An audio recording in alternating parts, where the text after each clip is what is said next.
The vote chori showdown between Rahul Gandhi and the Election Commission is escalating now.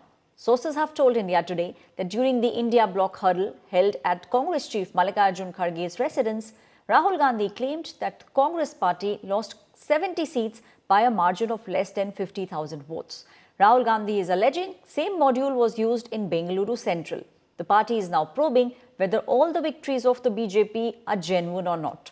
The BJP, however, has hit back, accusing Rahul Gandhi of thinking that he's above the law and treating the Election Commission like a UPA cabinet.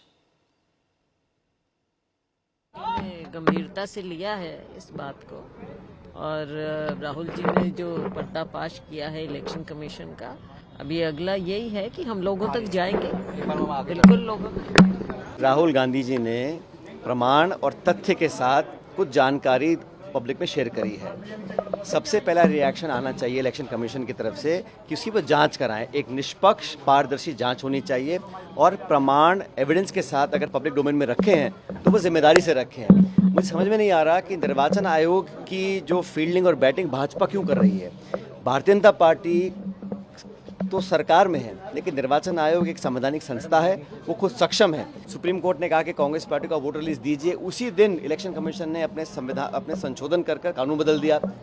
अब CCTV की जो footage है उसको delete कर रहे हैं और हम ये कह रहे हैं कि जांच की जाए और हमें आशंका है कि यहाँ वोटर में गड़बड़ी हुई है, लोगों के वोट चोरी किए गए हैं। पता नहीं क्यों सरकार क्यों पीछे हट रही थी इससे, ये हमें नहीं मालूम।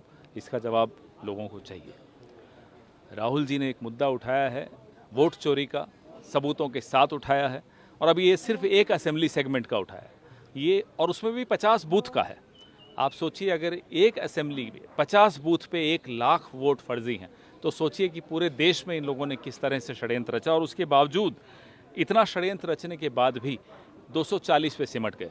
अगर ये ईमानदारी का चुनाव होता तो ये शायद सिंगल डिजिट में रह जाते। चोरी हो गई ये स्पष्ट हो चुका है।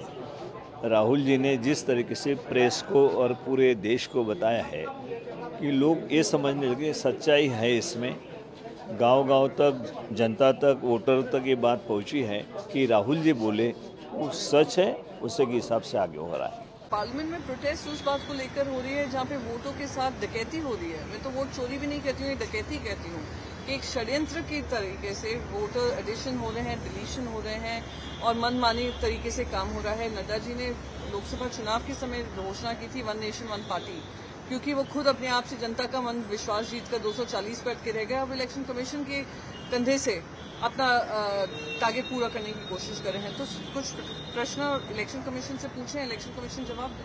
Firstly, Mr. Rahul Gandhi is a firm believer that he is above the law of the nation.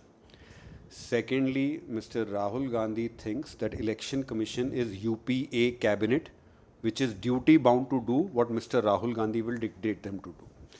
Number 3, and most importantly, Mr. Rahul Gandhi, by not signing the oath and refusing to sign the oath, the complaint to Election Commission, has exposed himself. The truth is, Mr. Rahul Gandhi is well aware that under the Indian law, giving a false evidence and giving false declaration is an offence punishable with imprisonment